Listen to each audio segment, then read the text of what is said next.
पर्वत पड़ब तले कचाड़ी कोठा बाड़ी मान पड़ब गली निआरू बलिब खरार ताती नई नाल सुखी फाटिब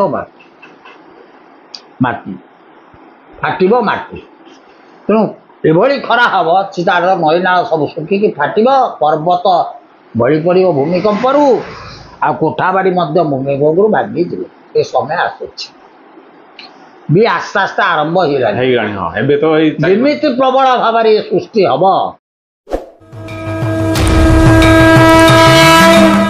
तेणु जहाँ लक्षण आसला ये खूब निकट भविष्य ये सब समय आसीज बहुत माने खूब निकट भविष्य बापा एति कहूँ अनुभव करुच्ची अनुमान करुच्ची तो लेखा को आम बुझीपार ना आमर से शक्ति नहीं महापुरुषों लेखा को व्याख्या कर आमर से शक्ति नहीं किंतु जी आम अनुभव करूँ बोधे खूब निकट भविष्य ये सब घटना घटिब तापर बाबा आम गोटे कथा देखु जुग तो बहुत डेभलपमेंट हवा लगी आगे सागे ध्वंस होत डेभलपमेंट बर्तमान कलानी से जानी होनी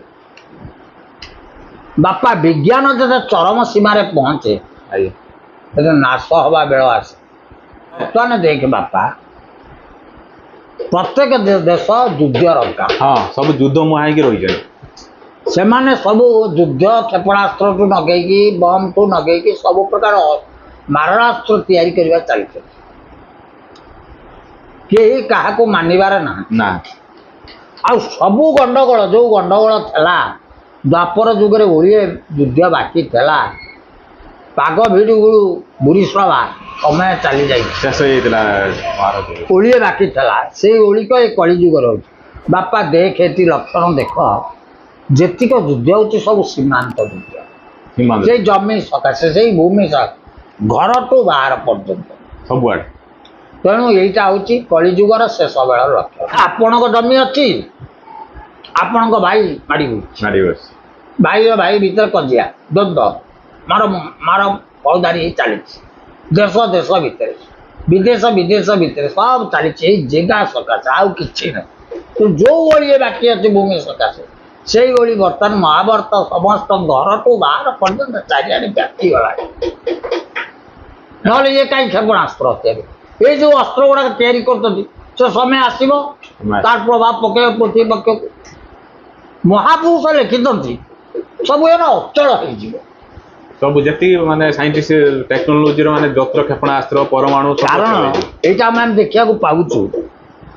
जे विज्ञान को महापुरुष कहले जे जेतिक अस्त्र शस्त्र अच्छी सब नष्ट हो विज्ञान यंत्र मान अचल एक महापुरुष अच्युतानंद कही आम भी बर्तमान देखुचु जो सैटेलाइट गुड़ाक महाशून्य रे प्रत्येक देश खंजी सौर झड़ हेले से सैटेलाइट गुड़ाक नष्ट हुए सैटेलाइट नष्ट हो गले ये सब खेलना ये जति सब टेक्नोलोजी सब नष्ट हो से एकमात्र गोटे सूत्र सौर झड़ जब भयंकर भाव हुए हम तो निश्चित साइंटिस्ट मैंने कह लगे किसी दिन पर उत्तप्त हो सौर झड़ हम सौर झड़ है भितर सब आम जो माने जो नेट फेट सिस्टम जो रोज सब मोबाइल टू नगे कंप्यूटर लगे सब खेलना परिणत हो समय आसूची बापा निश्चिंत हम महापुरुष कहते वैज्ञानिक यंत्र हम अचल बर्तमान विज्ञान कहलानी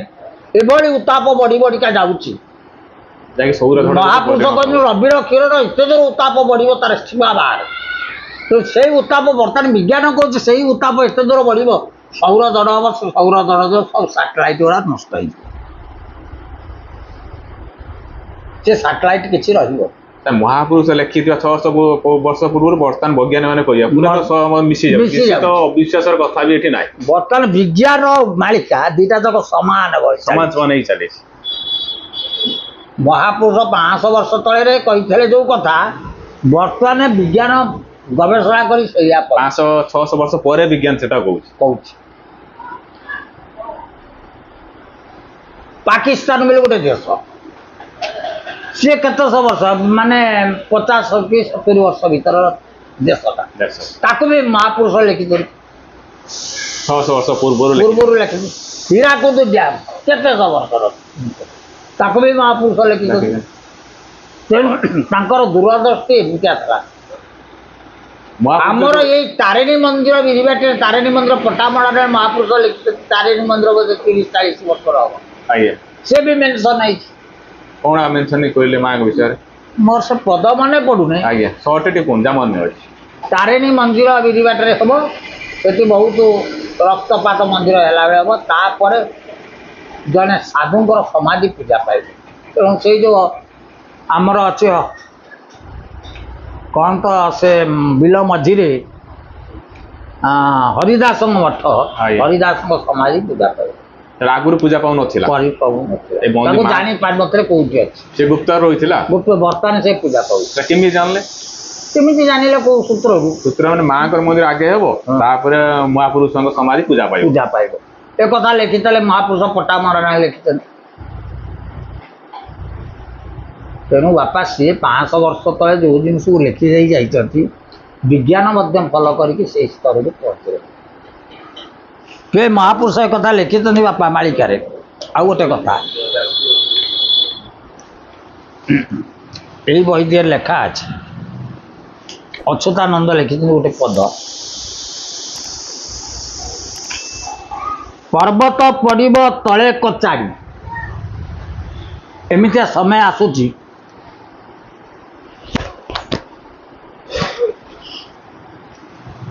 ପର୍ବତ ପଡ଼ିବ ତଳେ କଚାଡ଼ି, କୋଠା ବାଡ଼ି ମାନ ପଡ଼ିବ ଗଳି। ବର୍ତ୍ତମାନ ଚାଲିଛି ଭୂମିକମ୍ପରେ, ଭୂମିକମ୍ପ ଚାଲିଛି, କୋଠା ବାଡ଼ି ମାନ ଗଳି ପଡ଼ିବ।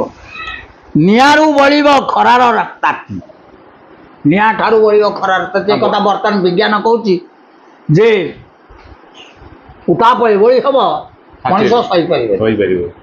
ନାସା କହିଲାଣି ବଢ଼ି ବଢ଼ିକା ଚାଲିବ, ବର୍ଷ 2025 ମସିହାରେ 60 ଡିଗ୍ରୀ ଖରା ହବ। ଆମେ 42-43 ରହିପାରୁନେ ଘରେ, କିନ୍ତୁ 60 ହେଲେ ରହିବା କେମିତି? 70 ଡିଗ୍ରୀ ପର୍ଯ୍ୟନ୍ତ କହିଛନ୍ତି। ମୁଁ ବାପା ମୋବାଇଲ ଦିହରେ ଦେଖିଥିଲି ଏକଥା। କେବେ ହବ ସେ କଥା ସେ କହିଥାନ୍ତି। ନିଆଁରୁ ବଳିବ ଖରାର ତାତି, ନଈ ନାଳ ଶୁଖି ଫାଟିବ ମାଟି। ଏଭଳି ତାତି ହବ, ଏଭଳି ଖରା ତେଜ ହବ, ନଈ ନାଳ ଶୁଖିକିରି ସେ ମାଟି ଗୁଡ଼ା ଫାଟିଯିବ। କଅଁଳିବ ନାହିଁ ଘାସ,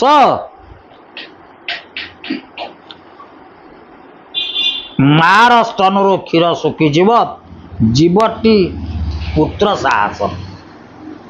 ମା ଯେଉଁ ଜନ୍ମ କଲେ ଆଗ ସ୍ତନରେ ତାର କ୍ଷୀର ସଞ୍ଚାର ହେଲେ, ତାପରେ ପିଲା ଜନ୍ମ ହଉଥିଲା। ସେ କ୍ଷୀର ଖାଇକି ବଞ୍ଚୁଥିଲା। ଜୀବଜଗତ ଖାଲି ମନୁଷ୍ୟ ନୁହଁ, ଯେତେ ଜୀବଜଗତ ଅଛି ସମସ୍ତଙ୍କ ମାଙ୍କର ସ୍ତନରୁ କ୍ଷୀର ଶୁଖିଯିବ। ଏ କଥା ମହାପୁରୁଷ କହୁଛି। ପର୍ବତ ପଡ଼ିବ ତଳେ କଚାଡ଼ି, କୋଠା ବାଡ଼ି ମାନ ପଡ଼ିବ ଗଳି, ନିଆଁରୁ ବଳିବ ଖରାର ତାତି, ନଈ ନାଳ ଶୁଖି ଫାଟିବ ମାଟି। ଫାଟିବ ମାଟି।